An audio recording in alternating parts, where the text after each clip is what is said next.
Yeah, and that's a good brand positioning for you. I think that's gonna carry you far. So, dude, it's great, man. And that's why I remember when your stuff came up in my feed, I was like, whoa, this is cool. Like, it's not like you're like, oh my god, China, everything good. Oh, you're actually being very reasonable. That's why I made that video. And I was like, dude, Daniel Dumbrell, this is cool. He's like the Western I want to listen to, right? There's unfortunately some other people who, especially once they left China, they were just like, okay, let's jump on this anti-China train. I'm just like, come on, people. Like, you went to China, Yeah, you got yeah. your like Chinese wife. Wasn't that enough? Like, can't you be happy? You still have to bash China.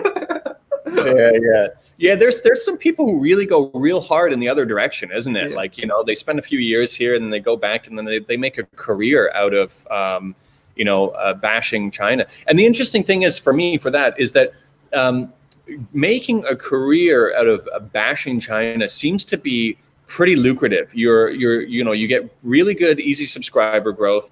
You get the money that's going into these institutions like Epic Times and things like that. They're getting government grants. The Canadian government gives millions of dollars per year to NDT TV or something like that. It's like NDTV, New Tang Dynasty or something. Yeah. Yes, yeah. They get millions of dollars in grants from the Canadian government also for for being culturally diverse TV content, and it's like a Falun Gong kind of really heavy anti-China thing.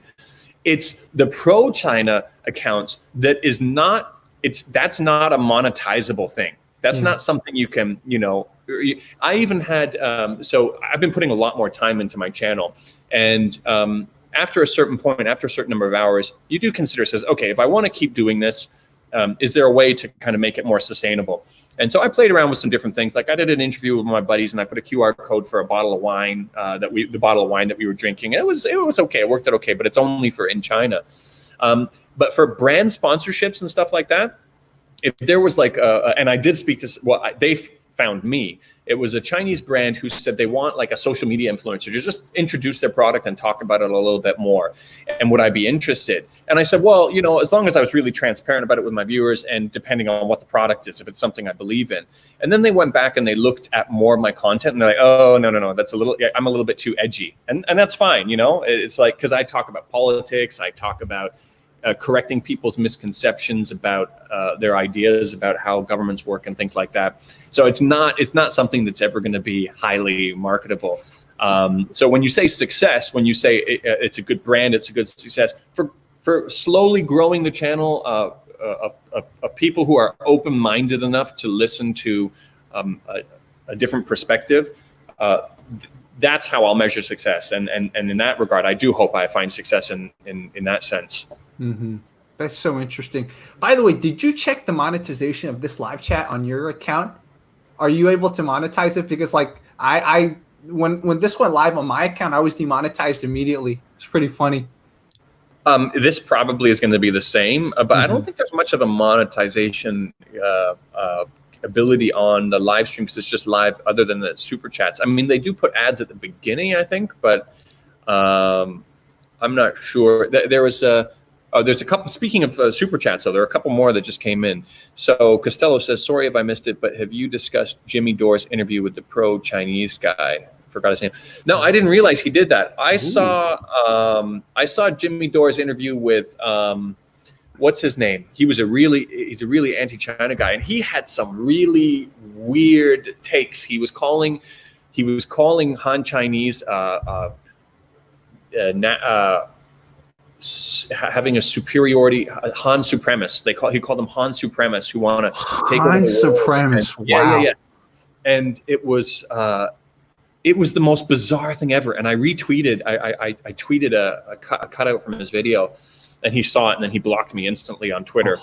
But it was the most weird thing that I saw. So this Jimmy Dore, I'm going to look up, and thank you, Costello, for that. I'm going to look that up afterwards and check it out. It might be the video where he talks to this guy named Danny Haifeng. So check that out. To that viewer, let us know if it's that one, the one where Jimmy Dore interviews this guy named Danny Haifeng.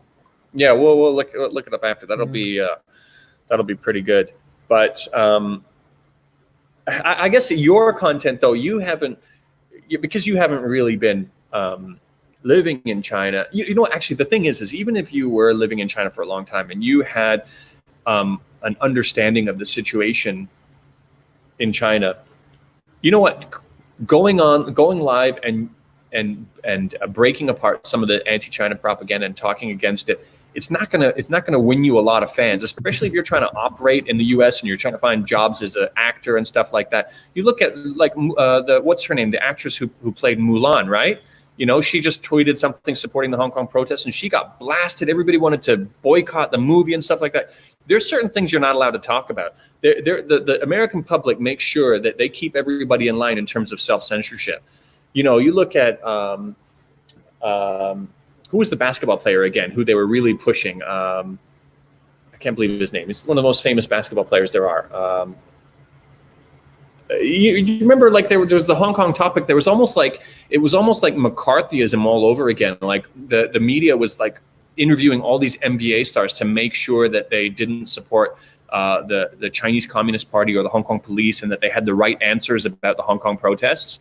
It was the most bizarre thing that I ever saw. I'm gonna look it up. Yeah, definitely. Wow. But hold on a second. What I think is really interesting is that we're still in lockdown mode here in America. So it's like, you know, we honestly in our minds don't even have that much space to think about a lot of other stuff. We're still thinking about lockdown, but like you're thinking beyond that now. You're thinking about other issues in life. It's so funny. Yeah, it has changed the whole narrative a little bit. It's coming back. Obviously, the Hong Kong protests have started again because they got the national security law that's coming out, and so that's getting a little bit more media. But it was LeBron James, I believe. It was. Yeah, someone on my comment section also said LeBron James or in the chat. Yeah. So it was LeBron, and it was interesting to see him.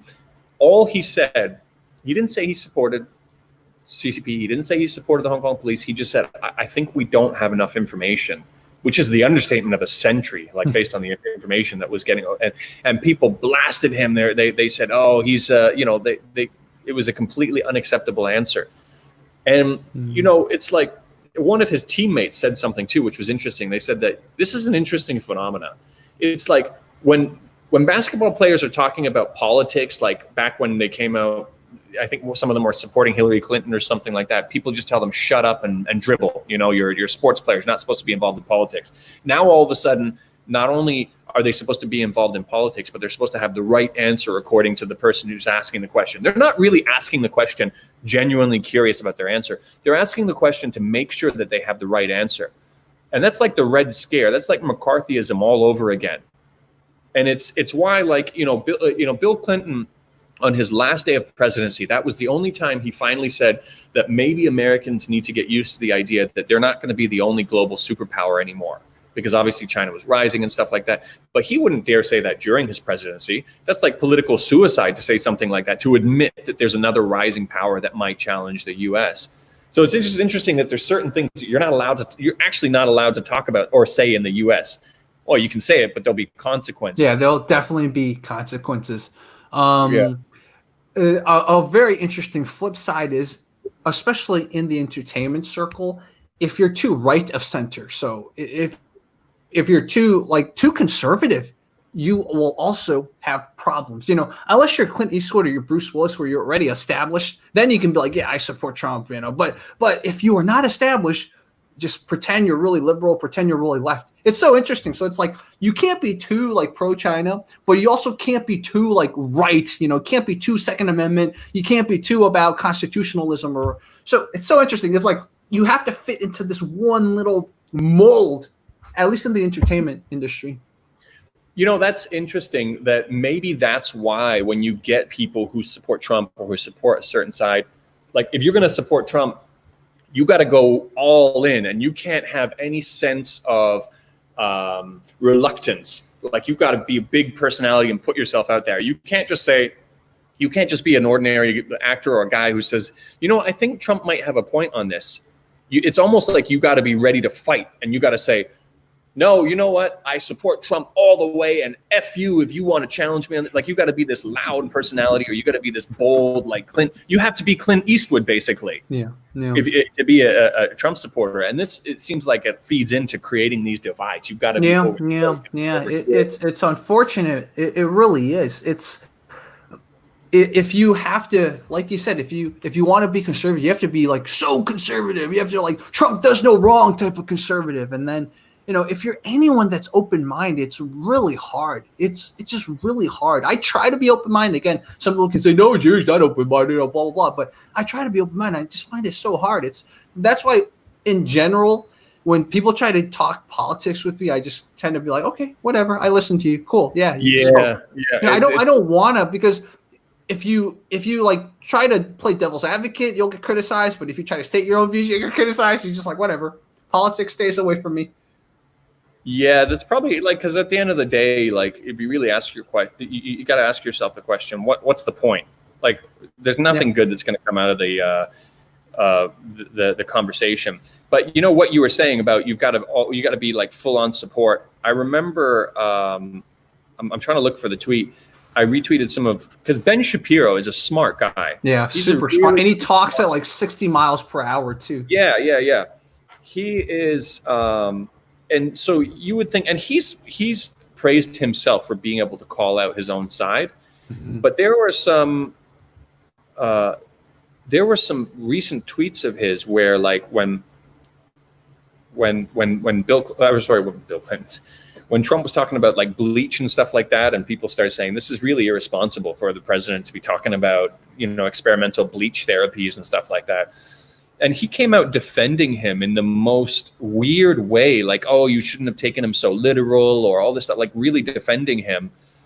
Whereas, if that came from the other side, he would have been all over them. He would have been like, what the heck is wrong with you? He would have called them an idiot. But because it was Trump, he had no choice. He had to show his support, no matter how ridiculous the thing was that he was saying. And it goes into what you were saying. Like, you've either you're either with us or you're against us. There seems to be no middle ground. Yeah.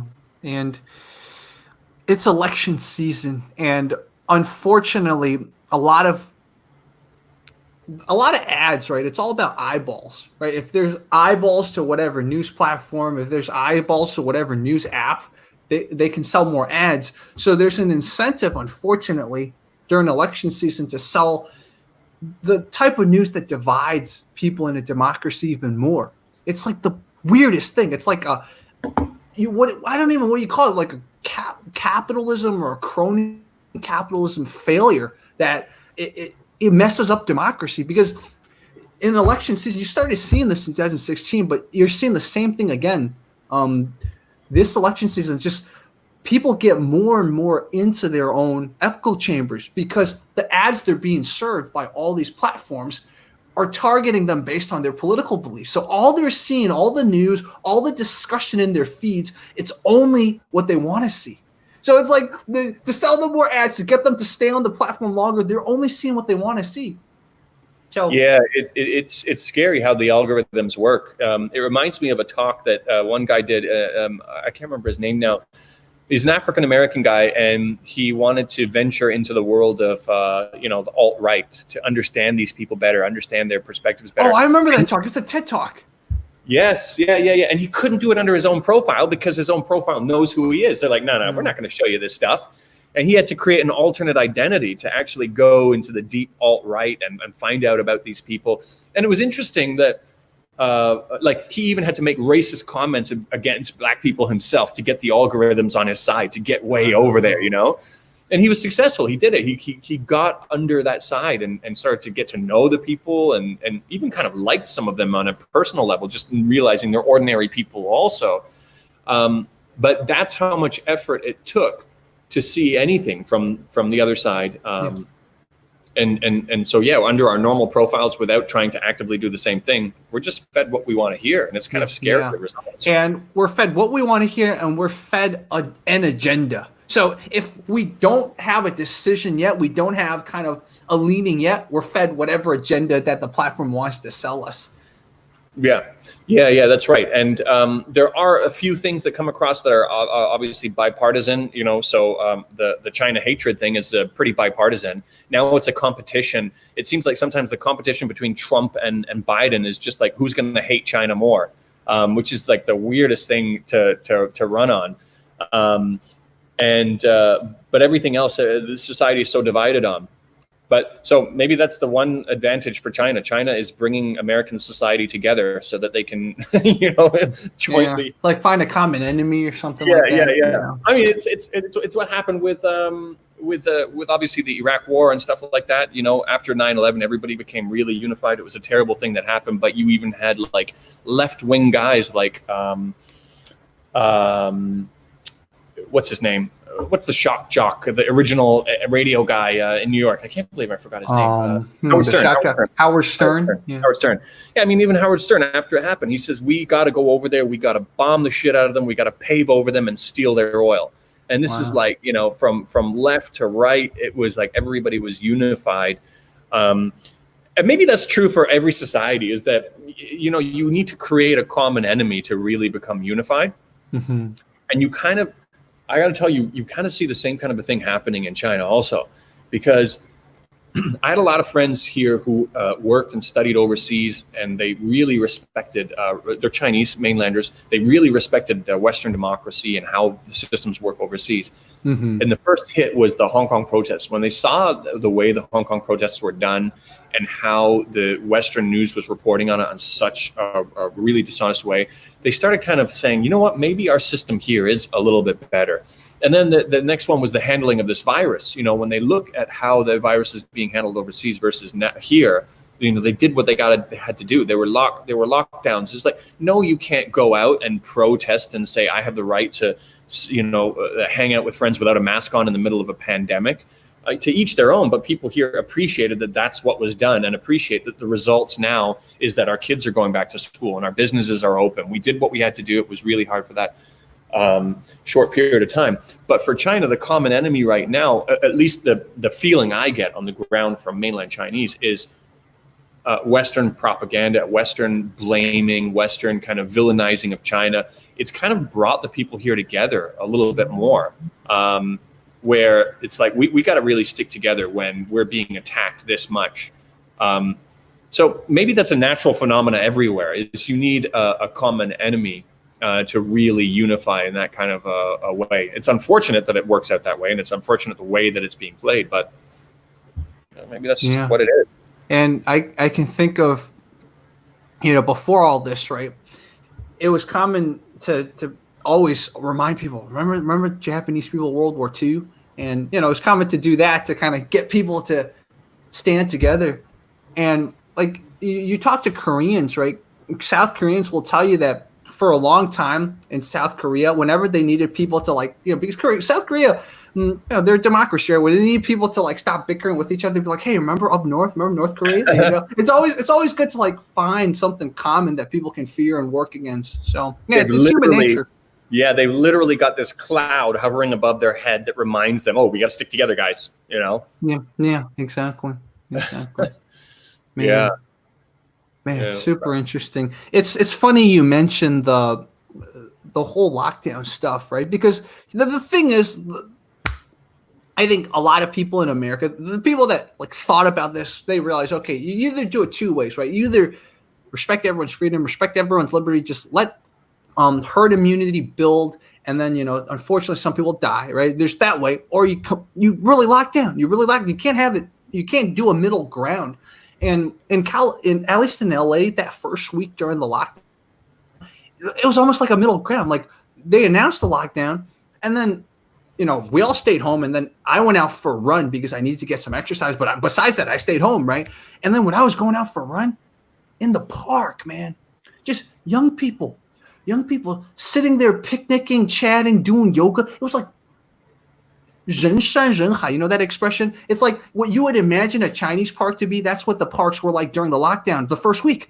And I remember when I came back home, I told my roommates, I'm like, I think this is going to lead to that park getting closed, and it's going to lead to a lot of trouble. And then, yes, A few days later, the park was closed and nobody could go to the park to like take a walk or run or whatever because those people were treating it like a picnic. You know, if you decide as a society to lock down, man. Don't you know? It's not your time now to just sit around and eat. And it was so bizarre. Like, yeah, you know, I think in our societies in the West, you know, it really is more about, you know, the individual, and the whole mindset here is a little bit different. When, you know, there was a really high level of cooperation here. You had a few people, you know, who maybe weren't following the rules, but more or less there was widespread, you know, cooperation. My building that I'm in, there wasn't a rule that we couldn't go out. We could still go out, but nobody was out. I can see the park. I can see the Shenzhen Bay Park from my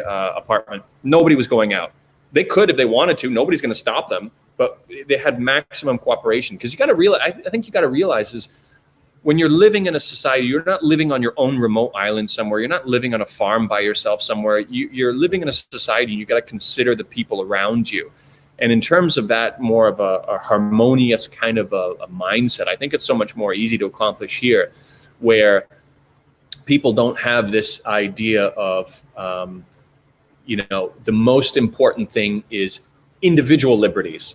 And that might sound weird though, but by accepting that there's something more important than individual liberties, you actually end up having more freedom and more safety as a group. You know, I don't think you necessarily need to wait for a pandemic to see that kind of a mindset show its advantages. It works in other ways too, when people are coming together to move the country forward in one specific direction. You know, we're never going to be like that in Canada. We're never going to be like that in the US. We should never adopt a Chinese style system in the West. But I just think people should think a little bit more about being so sure that the system here needs to change according to, you know, Western values and the way that Westerners think and stuff like that. It's just a completely different way of doing things. And to be honest, I'm pretty thankful for being here during a time like this. Yeah, it's the benefit of travel and perspective, right? I think a lot of people who've never traveled to a system that's not what you consider like a Canadian or a US system, it's hard for them to fathom that every system, of course, has drawbacks, but there's a reason the systems exist, right? There's a reason the institution exists in whatever other place. And so, and that's why unfortunately, not now on the lockdown, it's hard, but I encourage everyone once this is over to go travel a lot, go travel more, go to places, go to Somaliland, go to South Africa, go to different places and just like see how the systems work. Because what you'll realize is there's a reason why, you know, when I go to China every time, I'm like, wow, you know, I could potentially live here. I go to Canada, I'm like, yeah, I could potentially live here too. So like you see the good in different cultures and different governments even. And, you know, again, I'm not saying anything's perfect, but you definitely see why something works. Yeah, absolutely. I mean, I think for here, from my perspective, you know, if this was back in, you know, like 2008, if this was like before, you know, Hu Jintao kind of era, I probably wouldn't be this positive about the system here. It was kind of messy. He's like, I'm so sure he's going to become like a forgotten leader of China, because he was just like, he didn't really do anything. I mean, there's probably some ways that people can debate me on that, but you know, if you compare what's going on now in terms of cracking down on corruption and moving the country forward in a really positive direction, putting accountability systems in place for leaders, you know, you've got if leaders screw up or they really upset the people, local leaders, they get replaced. They've got systems, they've got accountability systems in place. And it doesn't take much effort to look at the system here and say, you know what, this is really actually working pretty well for them. And it takes exactly what you said, like traveling to South Africa, traveling to all these different places and seeing it doesn't mean you can't walk away by saying, these are the things I dislike about these societies, but certainly don't close your mind off to seeing the positives and what's working well. There's certainly lots of them here. Yeah. And I always, an extension of that, I tell people, like, if you go travel to other places, try to hang out with the locals, man. That's the key. Yep. Right? If you're only going to hang out with the expats, then of course you're not going to see You're not going to see the city. You're not going to see the culture. Yeah, And you know I think what? Daniel, that's one thing you do very well. You know, you have your own brew pub. You got Chinese friends. Like that's good, right? And you know, there's other, especially some of those China bashers. They almost like have this like superiority complex. And Oh I'm yeah, not saying this is. I'm not just criticizing China bashers. You know, you can see this a lot with like certain people who like expats in Japan or expats in Korea. I've seen similar cases where they're like, oh yeah, you know, oh I'm from America, I'm better. Oh my god, and then they'll kind of like that's their mentality when they go there. And of course, then you're not going to feel like you're part of the culture. Yeah, you know what? I mean, you get people who come over here and they don't interact with the locals enough to change their lens. They've got to change their lens to really understand society here according to its own history, its own ways of life, its own philosophies. But what they do is they keep the same lens on and they're judging China according to their own systems. Yeah. And then, you know, there's obviously the two really famous anti-China YouTubers. They've made a pretty good career out of bashing China. And when you really listen to their videos, if you really look for whether they had any meaningful relationships with Chinese, they say it themselves. There was one video I saw of theirs where they were bashing, they were talking about how disappointed they were when they found out that when they married a Chinese woman, that they're not just getting a beautiful woman who can cook them meals, but that they also care about their parents. And there's a risk that they're going to have to also take care of their wives' parents one day. And they can't just put them in a retirement home somewhere. And this was like this, like you can see the life coming out of their body when they're explaining, oh my God, they care about their parents. And in that same discussion, they said, I sometimes have, one of them says, I sometimes have Chinese friends. And then the other guy says, yeah, I sometimes have Chinese friends too, but it's fleeting. You know, so you can see from these little pieces of personality they accidentally let slip through that absolutely they have a superiority complex. And no, they didn't have any meaningful relationships while they were here. It goes back to what you were saying, yeah. Yeah. And I think the same can be said too for Chinese students, for example, who come to America. I would encourage all of you guys, like try to don't just hang out with your Chinese communities, right? It's cool, you know, you guys get to cook food and, you know, talk in Chinese and stuff, but really go out, go explore this city, go make friends. It's like college is the best place to like try make friends outside of your circle. Man, it gets harder as you get older, right? But like college is a good time to like go to, like all you have to do is like walk into some random club or something, like not like a bar club, but like, you know, a school club. And like there's like a million of those, and you can like, so that's the one thing I will say too, because you know I went to a school with a lot of Chinese international students, and they like hung out with their own communities. It was fine. I got to hang out with them and like practice my Chinese, and they even spoke Chinese to me, which was cool because, you know, if you're too American, they'll try to practice their English with you, right? But they let me practice my Chinese with them, so that was pretty cool. But you know, most of them didn't really have any other American friends. So like, what's the point of you coming to America? I mean, I get it, you get a prestigious American degree, but learn some of the culture too. So that's for all like Chinese fans of Daniel's channel too, and whoever's watching my channel. So I see them on the other side coming back after they've studied in the US. You know, I've got friends here who studied in America. And yeah, it's like they stuck to their groups. They stuck in their little groups, and they're more comfortable speaking to me in Chinese than they are in English. Like they still want to default to Chinese. And it's like, you were in America for like 5 years. What's going on? And they were in their little groups. Absolutely, they need to break out of those groups. I mean, maybe it's a hard thing to do. It's kind of it's a natural thing to do, to want to hang around with people you know. I was lucky in the sense that I started living in a neighborhood here which didn't really have any expats, and I didn't even know where the expat area was in Shenzhen. So I was just kind of forced into that environment where everybody around me was Chinese. The friends I made were Chinese. But had my first location, had my first apartment been in like the middle of an expat area of Shenzhen, it'd probably be a whole different story. I'd probably just naturally gravitate towards that. So maybe that's something that schools need to actively participate in finding out how to give their students not only academic education, but how to push them to experience American culture and society a little bit more. get out of their little bubbles and their groups.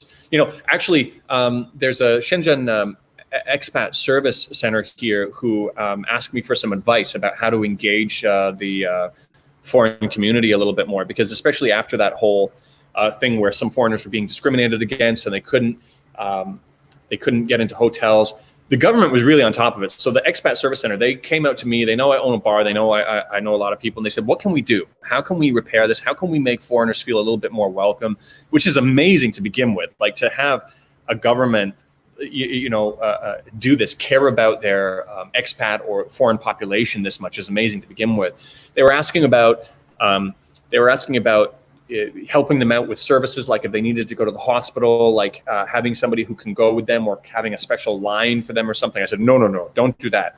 Because one of the built up resentments against foreigners in China is that they are treated really well here. If you compare how foreigners are treated in China versus how Chinese are treated in Western countries, there's absolutely no comparison. Oh, absolutely man. So when this stuff came out, and then you had foreigners legitimately complaining about some discrimination issues here in China, there were some Chinese people that were like, hold on a second. You've been treated like loyalty here the whole time, and now you're complaining. Even though they had a legitimate complaint, you can kind of start understanding that mindset. So I told them, you do that. You create a special lineup for foreigners in a hospital, you're going to make the situation way worse. Yeah. And I said, I can tell you, I'd feel really awkward also. If I went to the hospital and I had a privileged lineup that I could go through, I'd be like, no, don't do that. They said, well, what can we do?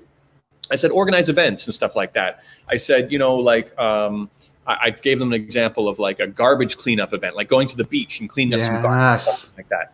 Yeah. And then they were like, oh, we did that before, but we separated the groups. Because I said more integration is important. Yeah. She said, what she said to me, she says she was afraid that foreigners would be like, why am I being expected to pick up garbage? I said, no, this accomplishes two really important things. First of all, if the Chinese groups and the foreign groups go together, it creates kind of cultural mixing in terms of mixing of ideas and making friends, but also it addresses a really important issue where there's a lot of foreigners who have this false perception that Chinese people don't care about the environment. So now they're going on a trip with them to pick up garbage, and they see, oh, wow, there are a lot of local Chinese who care about the environment as much as we do. This isn't a foreign versus a Chinese ideology thing. It's just I haven't been given this opportunity to interact with these other people. Yeah. So that was those were the suggestions I gave them. And the cultural, mixing with other people, getting outside of your bubble is an important part of my suggestion with them, just like yours is to Chinese students going to I love it, man. In social psychology, there was this very famous experiment, the robber baron experiment. I think it was called the robber's cave experiment. Basically, it's like they split these two groups of Boy Scouts or whatever, these campers, and like they had conflicts. And then how did you eventually mend the conflicts? You had them work towards a common goal. So they like built something together. So like that's exactly what it is. It's like you have to share a common goal and not separate the groups, right? You share the common goal. The common fact goal that you accomplish a common goal together, it gets people to finally stop seeing each other as different. The common goal is a really important thing also, and not only just some sort of an abstract common goal. It's a goal where when you're walking away from that site, you can see exactly what you are. Something tangible. Because there's another study which I really love, which was they were talking about the most satisfied workers in the world. And they're looking at doctors and lawyers and things like that. And the one of the number one highest job satisfaction rates was demolition workers. Oh. And it's not, they looked into it because you would think it's just really cool to smash shit up, to knock buildings down. It just sounds cool to begin with. But actually, from a psychological point of view, one of the most important things was that they walk away at the end of the day knowing exactly what they accomplished. There was a building there in the morning and it's gone at night. Whereas you compare that to like office workers and stuff like that. There's so many people who go home and they're like, what the fuck did I just accomplish today? What did I even do today? So common goal and a tangible result, I think is key for that example. Yeah. Yeah, dude. It's funny because my junior year of college, I actually went to one of those like pickup trash days that my college organized. And it was pretty funny because like it was one of those, I don't know how they did it, but props to whatever organization organized it. But it had like every type of person there. And like I made a friend who was like, Chinese international. I made a friend who was like, I think she was Pakistani or something, but it was a really good experience. It was like the UN, and literally everyone there is like the UN. And I was like, why didn't they do that freshman year? Freshman year, I remember in college, right? It's like the classic Western type of like college. Oh, it's all like, like all these like welcoming ceremonies, and then at night everyone goes out to frats and stuff like that. Well, of course, then most of like the more conservative-minded people, or people who are not used to this type of drink until you puke type of, will not go out. So they're not gonna blend anymore, right? That's when like the social groups start splitting. So why didn't they organize more of that? Yeah. So when you were going to school and you had these Chinese groups also, did you ever try to pull them out of their comfort zone or take them with you on other things, or were they just really like they're kind of not even interested in the idea, more or less? That's funny, and it's funny you mentioned that, because I never tried to like integrate them into my other groups. I just never did. For me, it was just like, okay, they just do their thing, and I can hang out with them. But I never thought about like bringing them with my other friends. I guess I was pretty lost in college. So like I probably didn't have like, I was trying to take care of my own, trying to figure out myself. So I didn't have like the extra initiative, like, okay, let's try to like blend these two groups. I'm just lucky I'm hanging out with all these groups. Let's try to blend them too. Yeah, I know what you mean. And that's not going to be like necessarily a race-based thing. Like when I was in high school, they were like really different. There were these groups like the goths, the whatever, the people who were into like who were wearing their pants low and were into hip hop and stuff like that. And I was friends with all the groups. Like I would mix with all the groups, but I would never think of bringing them together. And I think it's the same thing. It's just, these are just different groups. That's the way it is. Yeah. I mean, in retrospect, it's something we can look back at now. And when we've got a wider perspective on life, thinking that would have been a useful thing to do. That kind of would have been a cool thing to do. Not even just from a service, a good thing to do for them point of view, but it would have probably created some interesting stories also. Like, what was it like when you pulled these guys out of their comfort zone and put them in these, like, it would have created some lasting stories and valuable lessons as well. Yeah. And in LA, I tried doing that.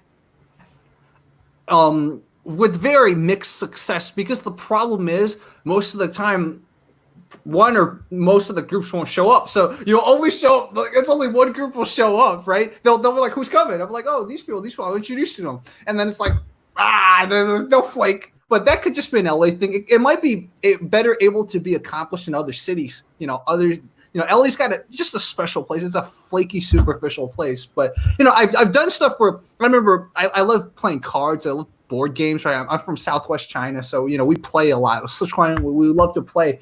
So I've done board game nights or card game nights, like super fobby Chinese person, and then like a guy working at SpaceX, very white guy, and then like we like Hispanic people. So I've tried doing stuff like that.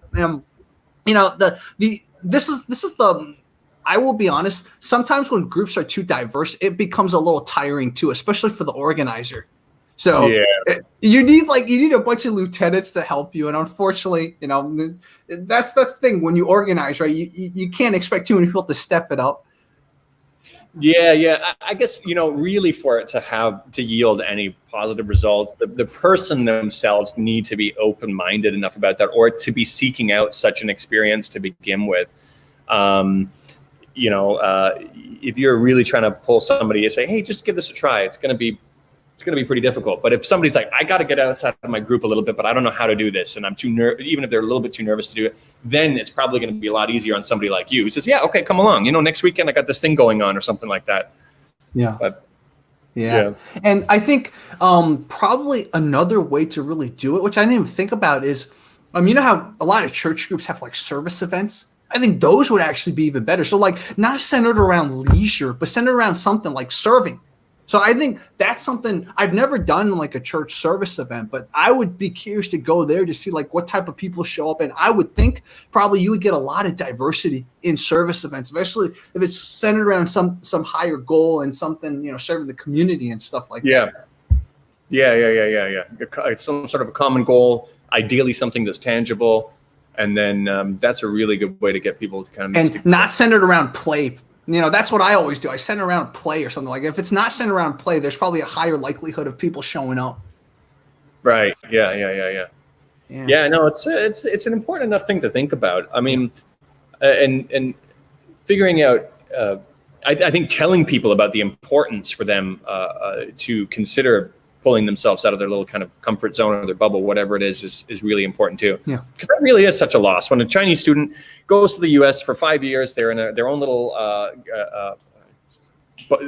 Chinese group, and then they come back without any meaningful kind of cultural exchanges. I've known like Chinese people who are like in the West, they're like in America or something, married to a Westerner, and still they like don't seem to be able to understand the Western perspective. So I've seen like extremes even to that, you know. And in that case, what do you do, right? But you know, I've had incidents like that where like he's Chinese, he married her, and you know he has a green card now, but like he still doesn't understand anything about Americans. And it's like, yeah. So where's the breakdown in cultural communication? Yeah. Give me 1 second. I'm just going to turn on the air conditioning. Yeah, sure. Do your thing. For those of you watching, this is Jerry, and I am talking with Daniel Dumbrell. Daniel's a Canadian, probably one of the coolest Canadians that all of you know and follow on YouTube. Of course, there's Justin Bieber, who's also Canadian. So Nickelback's from Canada, too. I don't know if you guys like Nickelback, but never made it as a wise man. Couldn't cut it as a poor man stealing. Tired of living like a blind man. While we wait for Daniel, maybe I'll just mess around.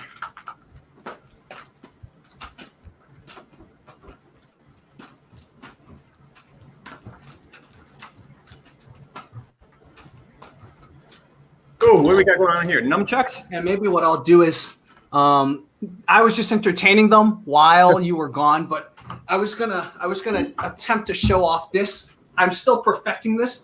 So it's juggling in one hand and nunchucks in the other hand, all right? Watch this. All right. So, you know, I'm still working on it, but so for those of you watching, thank you for sticking around while Daniel went to turn on his air conditioning. Had to keep you guys entertained. Well, I cheated. When I was over there, you know, the problem is that the air conditioning switches, the air conditioning switches are near the beer taps. So I kind of cheated, and I made it a multi-purpose trip. Nice. Nice. Man, and you got a little, yeah. Do you like kombucha, by the way? I've got a buddy here who used to mainly brew beer, and he's brewing kombucha now. And I like his because he doesn't put too much sugar. The biggest issue I've had is that, you know, store-bought kombucha, they're like full of sugar. They're really, really sugary, and I don't like sweet drinks to begin with. Like I wouldn't be able to finish a whole can of Coca-Cola. Like maybe I'd have a sip or something like that. Yeah. So based on what's available commercially, no, not really. But when you get somebody who makes it custom for you or something like that with like just only a little bit of sugar, I love it. Why are you making kombucha or? I don't, but I managed because, you know, under the lockdown, I had to really find sources of like snacks, right? I found a company that actually really makes good kombucha, and it's like very light sugar. So that was like my jam for a while. I got drunk off the kombucha one time because I drank that good. I was literally drunk. You got to drink a lot of kombucha to get drunk because man. I drank a lot, and I drank like. It came in a big container. I drank like half the stuff that was in there. So, and because I got a little drunk, I would show you the bulletproof vest. I don't want to get your channel in trouble. I was wearing a bulletproof vest for fun, and I kind of like fell asleep in it, and I woke up and my back hurt for like 3 days because, you know, you're like your spine's like twisted. Right? Most people don't realize a bulletproof vest goes down about here. That's gotta be a scene in one of your next movies. Yeah, I know. It's gotta be getting drunk on kombucha, wearing a bulletproof vest, while swinging nunchucks. It's gotta be. This is gonna be a good scene in a movie. Yeah. But you know, the lockdown does weird things to people, right? And that was pretty. That was actually a week ago. So that was right when they finally opened the parks again, and. Like after I did that, I said, okay, I think it's time to do yoga in the beach every day. So that's what I've been doing, you know, with my mask on and everything. I've been doing yoga on the beach. So no more drinking kombucha to get drunk and hurt my back. Are you much of a beer drinker or a wine Not drinker? at all. I am not much of an alcohol drinker. I don't do drugs either. So that would have I'm made just- it a little bit easier too. If you're not used to alcohol, then yeah. Yeah, I know. Alcoholism definitely went up in America during this lockdown. I don't know if it was the same in China. I assume so. It was, yeah. Oh, it Yeah. was. It was like a lot of my friends, they had big collections of wine and stuff like that. And this was like the lockdown period was basically just going through all of their wine. Yeah. And I had a little bit of whiskey every night too. And I have a pretty big collection of whiskey. And so all of my kind of mid-range stuff slowly got depleted over 4 months. And just the really good stuff, like some of the 30-year-old stuff, or special edition stuff is left for special occasions. But yeah, no, I think it might actually be a legitimate problem that people face during this time. But yeah, I had I'm not much of a wine drinker, but I had some guys come in yesterday who were trying to sell me a piece of equipment that's really cool, where you put your bottles of wine in this, and then it allows us to sell bottles or wine by the glass, because the biggest problem is when you open the wine, it starts to oxidize, right? So it's got a nitrogen generator built in, so it displaces the wine that comes out with nitrogen, so the wine doesn't become oxygenated. But then also it has a self-serve option. And I think I've invented something that's going to be a really good idea, especially while people are drinking a lot of alcohol. So this machine, it's got a system where it's got a QR code on the side. It works with WeChat now, but it will work with Apple Pay and everything like that later, where customers, it's self-serve. They scan it, they say which wine they want, they put the glass under it, and then the wine comes out according to the volume. And so I was like, all right, well, you know what? If somebody wanted to buy that machine for home use, I was thinking, obviously, they don't need the payment system. I was like, oh, hold on a second. I said, what if you changed the system so that every time you wanted a glass of wine, you have to scan and you have to pay, and then that money goes to your kid's college fund. Ooh. So every time you have a glass of wine, you're contributing to your college fund, and your wife can't complain. You just say, hey, I'm supporting our kid's college fund. Yeah. They actually like the idea. They're like, oh, that's kind of a good idea. That's true. Yeah. But it reminds me, there's certain other apps where it's like they'll round up how much change you have and just like put it in a savings account or something like that. So yeah, it's like similar idea. Just take people's natural kind of, just natural living and then make it benefit them. Yeah. Exactly. But I mean, joking aside, in terms of lockdown and drinking and stuff like that, I think it might be, and maybe I should have done this topic before. I actually had a beer in my hand. I feel like a hypocrite, but that might develop. That might become a serious issue. And obviously, you have support networks in the West for like Alcoholics Anonymous and stuff like that. But it's definitely something to be concerned about and to keep people's eyes on. You're already seeing it, right? Yeah. And now I don't know if this is the case in China, but I know the domestic violence cases in America are probably going up too. This is a very unfortunate part about the lockdown. When you know what my position is, when you've got Jerry Liu getting drunk on kombucha wearing a bulletproof vest, America's in trouble. Yeah, but no, I mean. Everybody's life is going to change after this. The world's really just not going to be the same. Not only in terms of potential bad habits picked up, but just the way that we do things. And I wonder if the idea of gathering in large crowds in compressed spaces, if people will start to, there's going to be more people that feel a sense of anxiety about that as well. Yeah. I'm telling you one thing, man.